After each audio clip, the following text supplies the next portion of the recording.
ہم اس سوشل تبدیلی کو، سوشل چینج کی طرف ہم نہیں جا سکتے. لوگ ترستے ہیں،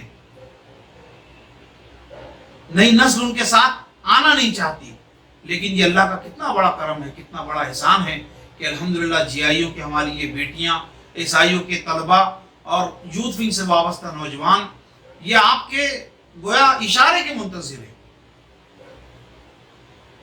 یہ چاہتے ہیں کہ انہیں سینے سے آپ لگائیں، ان سے خدمات لیں، لیکن ظاہر ہے کہ آپ کو آپ کے اور ان کے درمیان جو گیپ ہے اس گیپ کو ختم کرنا ہوگا. عمرہ مقامی ان کے ساتھ خود خوب گھلے ملے، ان کے اجتماعات میں وقتاً فوقتاً جانے کی کوشش کریں، انہیں اپنے اجتماعات میں انوائٹ کریں، ان پر ذمہ داریاں دیں، ان سے چیزیں سنیں. آپ دیکھیے کہ یہ زمانہ نئی نسل کا زمانہ ہے. 20، 22 اور 25 سال کے نوجوان اس دنیا میں انقلابات کے باعث بن رہے ہیں. ہم لوگ کہاں ہیں؟ ہم ان کو ذمہ داریاں کیوں نہیں دیتے ہیں؟ ان پر بھروسہ کیوں نہیں کرتے ہیں؟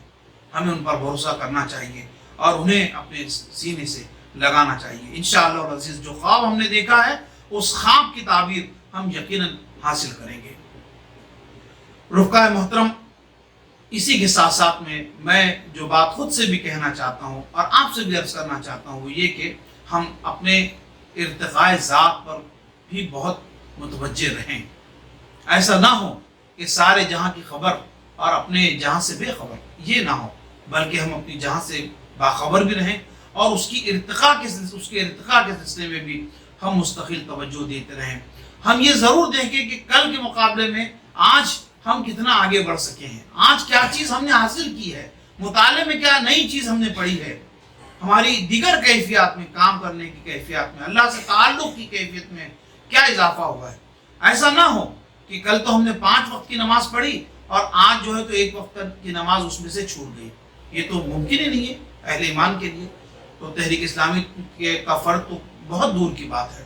تو ہم اپنے ارتقاء ذات پر خود بھی متوجہ رہیں، اپنے گھر والوں کے ارتقاء کے سلسلے میں بھی ہم ضرور متوجہ رہیں. اور جو جن کا بھی میں نے تذکرہ کیا، حلقہ خواتین کی ہماری بہنیں ہیں، جی آئی او، ایس آئی او اور یوتھ ونگ سے وابستہ جو نوجوان اور جو طلبہ طالبات ہیں، ان کے سلسلے میں بھی متوجہ رہیں کہ یہ بھی اپنے سیلف ڈیولپمنٹ کے سلسلے میں برابر کاوش و کوشش کرتے رہیں، یہ دیکھتے رہیں. پھر اللہ سے ہمارا تعلق کمزور نہ ہونے پائے. اللہ رب العزت کی ذات اور اس سے جو تعلق اس سے تعلق سے جو ہم کو مضبوطی ملتی ہے اس کا کوئی بدل نہیں ہے ساتھی، کوئی بدل نہیں ہے. قرآن مجید نے جو بات ارشاد فرمائی ہے بہت غیر معمولی بات ہے. فَمَن يَكْفُرْ بِالطَّاغُوتِ وَيُؤْمِن بِاللَّهِ فَقَدِ اسْتَمْسَكَ بِالْعُرْوَةِ الْوُثْقَىٰ لَا انفصام لَهَا وَاللَّهُ سَمِيعٌ عَلِيمٌ. جس نے طاغوت کا انکار کیا اور ایمان لے آیا اس نے اللہ رب العزت کا سہارا اختیار کر لیا، اور وہ بہت بہت بہت مضبوط سہارا ہے، نہ ٹوٹنے والا سہارا ہے، اور ایک ایسا سہارا ہے جو ہر چیز کا علم رکھتا ہے اور ہر بات کو سننے والا ہے. ہمارے لیے ایک غیبی طاقت ہے، ایک غیبی مدد ہے الحمدللہ جو مستقل ہمارے ساتھ رہتی ہے. لا تحزن ان اللہ معنا، کہ وہ جو واقعہ ہے آپ دیکھیے کہ یہ واقعات ہمارے ساتھ بھی ہو سکتے ہیں، بلکہ ہم میں سے کئی ساتھی اس کو محسوس کرتے ہوں گے کہ اللہ رب العزت کی تائید غیبی کے بغیر کہ یہ کام ہو نہیں سکتا تھا اور کیسے ہو گیا پتہ نہیں. تو ایسے بہت سارے مشاہدات اور ایسے بہت سارے تجربات خود ہمارے ہوں گے. تو یہ ضرور ہم دیکھتے رہیں کہ اللہ سے ہمارا تعلق وہ کسی طور کمزور نہ ہونے پائے. احتساب اسی لیے ضروری ہے.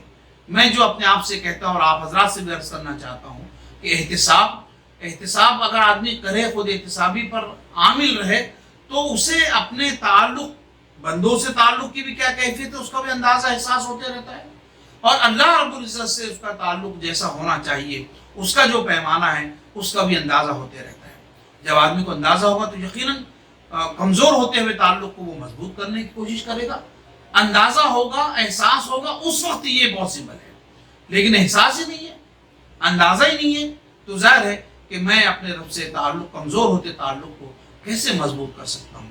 ظاہر اس کا مطلب یہ ہے کہ میں اپنے نمازوں کا بھی جائزہ لیتا رہوں، میں اپنے روزوں کا بھی جائزہ لیتے رہوں، قرآن مجید سے پر غور و فکر اور مطالعے کا جو کچھ بھی معاملہ ہے میں روزانہ کر پا رہا ہوں، دن میں 2 بار کر پا رہا ہوں، یا 2 دن میں 1 بار کر رہا ہوں، یا ہفتے میں 1 بار کر رہا ہوں، یا یہ بھی مجھے توفیق نہیں ہو رہی ہے، ان پہلوؤں سے ہمیں ضرور اپنا جائزہ لینا چاہیے اور اپنے آپ کو ڈیولپ کرنے کی کوشش کرتے رہنا چاہیے۔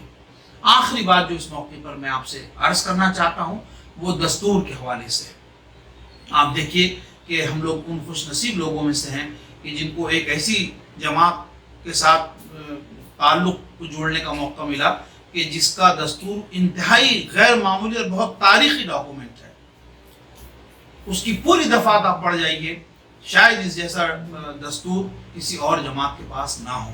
الحمدللہ اس دستور کی دفعات 4، 6، 8 اور 9، جس میں نظم العین کا ذکر کیا گیا ہے، اسی کے ساتھ ساتھ شرائط کا ذکر ہے، ذمہ داریاں کیا ہیں، ایک رکن جماعت کی کیا ذمہ داریاں ہیں جسے اسے ادا کرنا ہے، اور اس کے ساتھ ساتھ دفعہ 9 میں بتایا گیا کہ آپ کے لیے معیار مطلوب کیا ہے، کیا مطلوبہ معیار ہے جہاں تک کہ آپ کو پہنچنے کی کوشش کرنی ہے۔ ہم تمام ارکان جماعت، چاہے وہ امیر حلقہ ہو، امراء مقامی ہو، نظمہ ضلع ہو یا امیر جماعت ہو، یہ سب کے سب پہلے رکن جماعت ہیں۔ رکن جماعت ہونے کی حیثیت سے وہ اپنی ذمہ داریوں کی ادائیگی کے سلسلے میں جواب دہ ہیں کسی نہ کسی کے سامنے۔ اس کے ساتھ ساتھ پھر معیار مطلوب وہ یقیناً اپنے سامنے رکھے کہ مجھے اس مطلوبہ معیار تک کے پہنچنے کی کوشش کرنی ہے۔ تو ان دفعات میں دفعہ 4، 6، 8 اور 9 میں جو بات بنیادی طور پر کہی گئی ہے اسے اگر اختصار کے ساتھ میں بیان کروں تو وہ 4 نکات ہوتے ہیں۔ پہلا جو نقطہ ہے وہ نظم العین ہے۔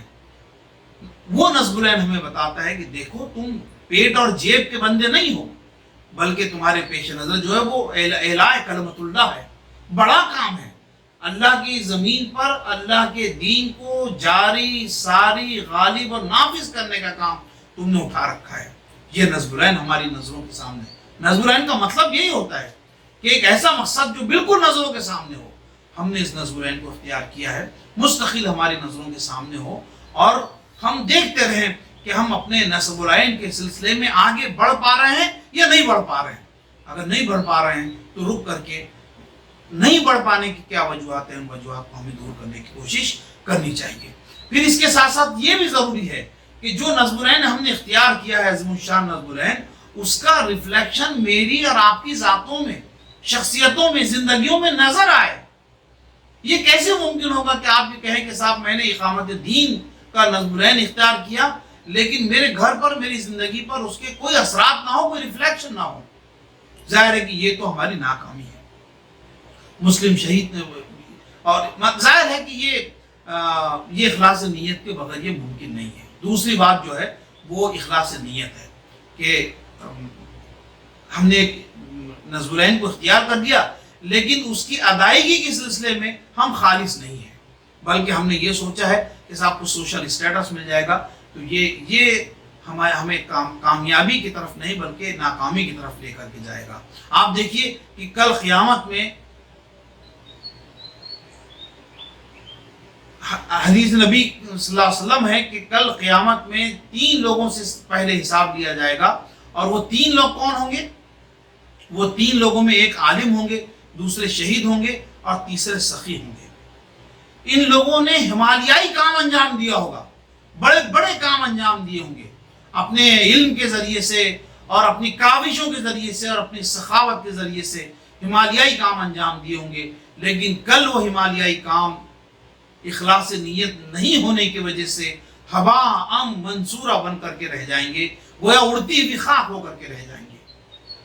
لہذا اخلاص نیت اس راہ کی یہ دوسری بات ہے، ان 4 دستور کی دفعات میں جو بات ارشاد فرمائی گئی ہے۔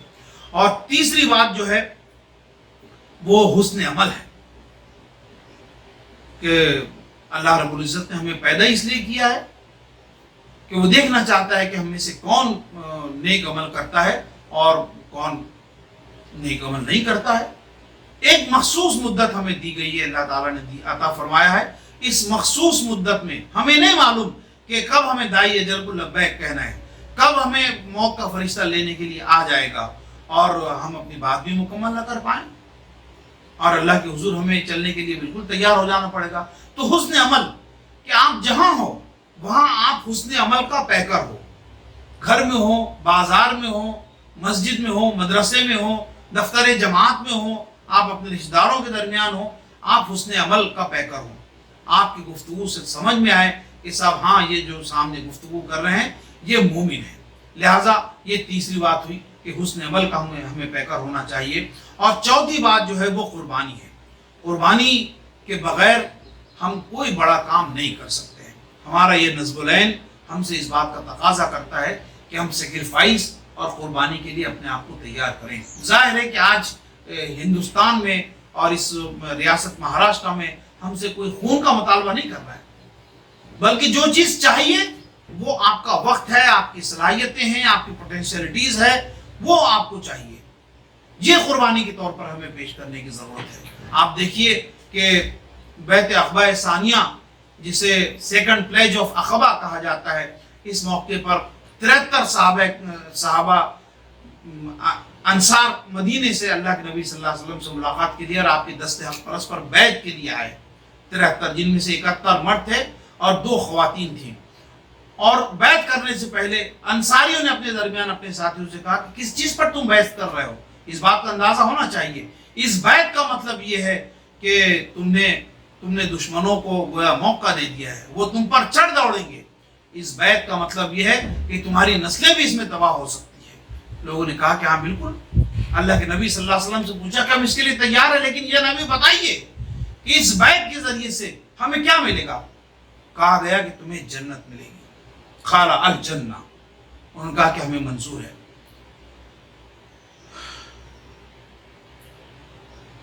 مورخین یہ بتاتے ہیں کہ ان 73 میں سے 50% بدر و احد اور خندق کے موقع پر شہید ہو گئے۔ انہوں نے اسی شہادت پر گویا بیعت کی تھی، اسی شہادت پر بیعت کی تھی۔